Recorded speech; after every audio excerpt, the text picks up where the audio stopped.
सबसे पहले भोजपुरी गाना सुनने के लिए साहनी रिकॉर्डिंग स्टूडियो के सब्सक्राइब करें और बेल आइकन को दबाना ना भूलें। बोली बोली महेंद्र नाथ बाबा की जय।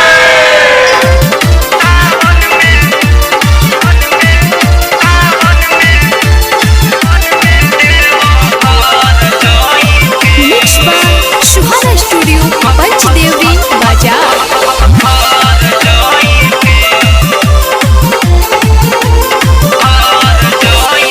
सैया बहर से घर चली सावन में देव घर जईती।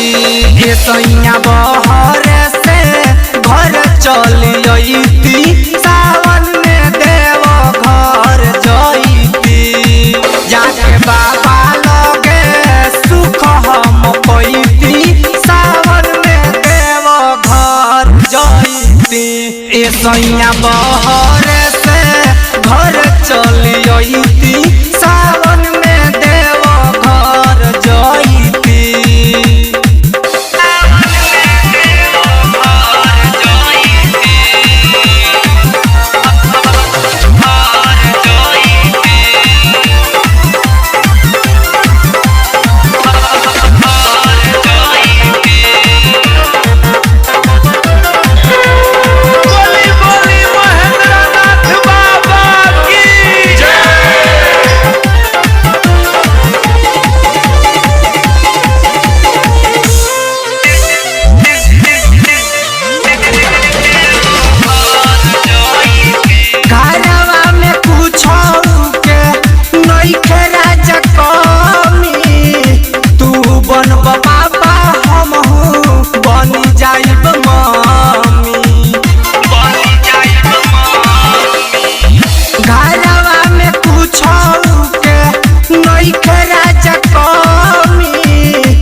बबुआ के भाड़ा हम पुरैती सावन में देव घर जईती।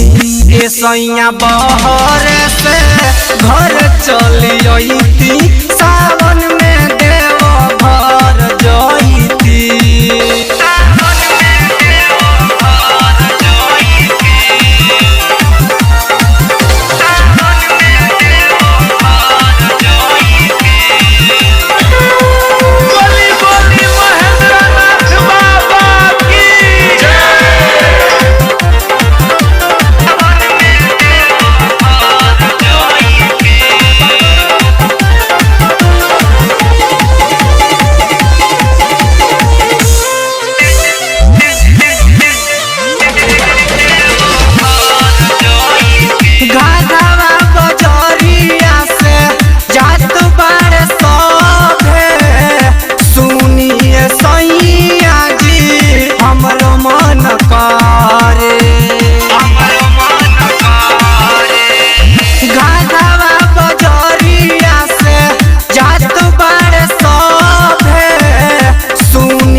सैया रउए संगे कांवर उठैती सावन में देव घर जईती। सैया बाहर से घर चली सावन में देव घर जईती।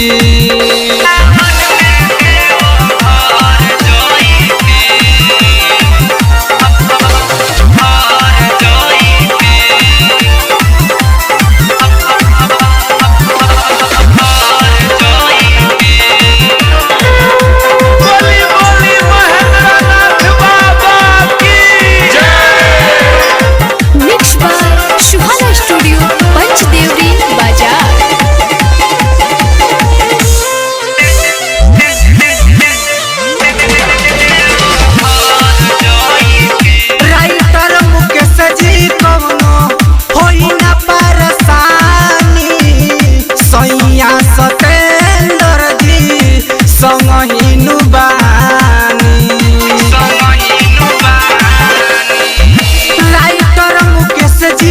कौनो होई न परेशानी सैया सतेंद्र जी संग हिनु बानी सहरिया धर्मेंद्र के गाना बजैती सावन में देव घर जैती ए सैया बाहर